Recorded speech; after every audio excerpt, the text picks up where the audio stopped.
Hello दोस्तों, मैं राहुल शर्मा आपके ही अपने YouTube channel are Sharma classes में आप सभी को स्वागत करते हैं। आपको एग्जाम से रिलेटेड विभाजन सूत्र पर हम लेके आए हैं क्वेश्चन, जो निर्देशांक ज्यामिति में ये क्वेश्चन आपका परीक्षा में 2 या 5 नंबर के हमेशा ये पूछा जाता है। आप ध्यान देकर आप समझेंगे, मेरे साथ जुड़े रहेंगे, पूरा वीडियो तक बने रहेंगे। चलिए हम आपको बताते हैं। क्वेश्चन कहता है उस बिंदु के निर्देशांक ज्ञात कीजिए, यानी उस बिंदु के निर्देशांक ज्ञात कीजिए जो बिंदुओं इतना यानी -1,7 और 4,3 को मिलाने वाले रेखाखंड को 2:3 के अनुपात में विभाजित करता है।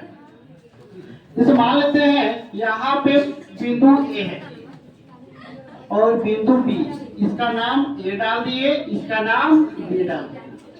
बीच का बिंदु दिए, आप पहले समझेंगे। पहले वाला जो बिंदु आपका है -1,7 और दूसरा है आपका 4,-3 और उसके मिलाने वाले रेखाखंड को 2:3 में विभाजित किया, यानी कि इसको 2:3 में विभाजित किया, इसका नाम बी डाल दिया। अब आपको पता होना चाहिए कि x1 यह हो जाएगा, यहाँ x1 बराबर -1, x2 बराबर हो जाएगा 4, यानी पहला वाला जो होगा ना वो x1 और दूसरा वाला x2 हो जाएगा, तो x2 आपका 4 हो जाएगा। उसी प्रकार से इसके फर्स्ट वाला जो बिंदु दिया हुआ है इधर आपका हो जाएगा y1, ये आपका y1 का वैल्यू 7 और y2 का वैल्यू हो जाएगा -3। यहाँ तक सभी को समझ में आया होगा। ये जो बिंदु जो दिया हुआ है मिलाने वाले जो रेखाखंड के जो अनुपात में 2:3 में विभाजित किया, इसका नाम डाल देंगे M1 का वैल्यू हो जाएगा 2 और M2 का वैल्यू हो जाएगा 3। तो आपको अनुपात में विभाजित किया, यानी विभाजन सूत्र पर, यानी सेक्शन फार्मूला इसको कहते हैं। तो यहाँ पे हम लिखे हुए हैं विभाजन सूत्र से। विभाजन सूत्र का फार्मूला होता है, एक बार M1 और M2 के साथ x का होता है और M1 और M2 के साथ y का होता है, यानी M1 × x2 plus M2 × x1 बटा में M1 प्लस M2। यहाँ हो जाएगा M1 y2 plus M2 y1 बटा में M1 प्लस M2। ये विभाजन सूत्र पर हम लोग बनाएंगे। चलिए हम लोग सारा का मान निकाल लिए हैं, अब हम लोग बैठाते हैं सबको। M1 का वैल्यू कितना है?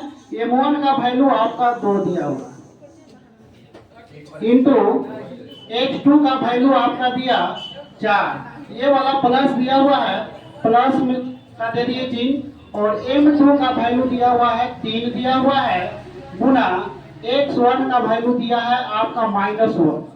यहाँ तक सभी बच्चों को समझ में आ गया होगा।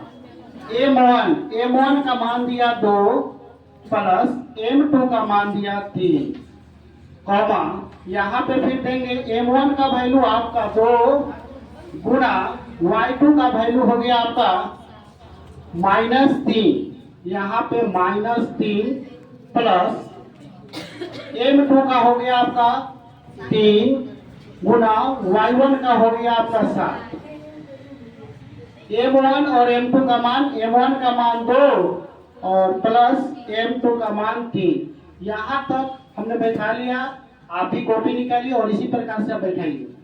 चलिए आपको बताते हैं, आगे स्टेप पे ले चलते हैं। 2 में 4 से गुना करते हैं, 2 चौका होता है 8 प्लस और माइनस, यहाँ दोनों में गुना करेंगे, प्लस माइनस में गुना होता है तो माइनस आता है। 3 में 1 से गुना करेंगे 3 आ जाएगा आपका, 2 और 3 को जोड़ते हैं तो 5 आता है, कॉमा फिर प्लस और माइनस गुना होगा तो माइनस आता है। 2 में 3 से गुना करेंगे तो -6 प्लस 3 साथे आपका आ जाएगा 21, और 2 और 3 को जब जोड़ते हैं तो आपका आ गया 5 आ गया। यहाँ पे हमने तो बैठा लिया मान, उसके बाद यहाँ पे अगला स्टेप बैठाते हैं हम लोग। 8 में से 3 घटता है तो कितना आएगा बच्चों? 5 बटा में 5। अब यहाँ पे माइनस में 6 और प्लस में 21, यानी 21 में से 6 को घटा देना है। तो घटता है तो आपका आ जाएगा 15 और बटा में 5 आ जाएगा। 5 से 5 को काटते हैं तो 1 आता है। 5 एकम 5, 5 है और ऊपर में 15 है तो भाग देना है। 5 तिहाई 15, आपका आ गया 1,3। यही आपका आंसर होगा। इस तरह से अगर आप बनाते हैं तो आपका परीक्षा में 2 से 5 नंबर के बीच में एक क्वेश्चन आता है। आप इस क्वेश्चन को बनाइए और आपके पास जो क्वेश्चन बैंक होगा उसमें जितना क्वेश्चन दिया होगा आप खोज कर बनाइएगा। चलिए पहले आप स्क्रीनशॉट इसका ले लीजिए। स्क्रीनशॉट ले लिए, थैंक यू। इसी प्रकार से अगले वीडियो में मिलते हैं। इसी प्रकार से टॉपिक हम लेकर आएंगे और आप चैनल को सब्सक्राइब करना बिल्कुल ना भूलें और व्यू को आगे की ओर बढ़ाइए, क्योंकि हम चाहते हैं कि आप लोग मेरे परिवार है और परिवार में आप लोग एक बड़ा परिवार बनाना चाहते हैं और परिवार में सभी मिलजुल कर काम करेंगे। आप ही पढ़ेंगे, हम पढ़ाएंगे। Thank you.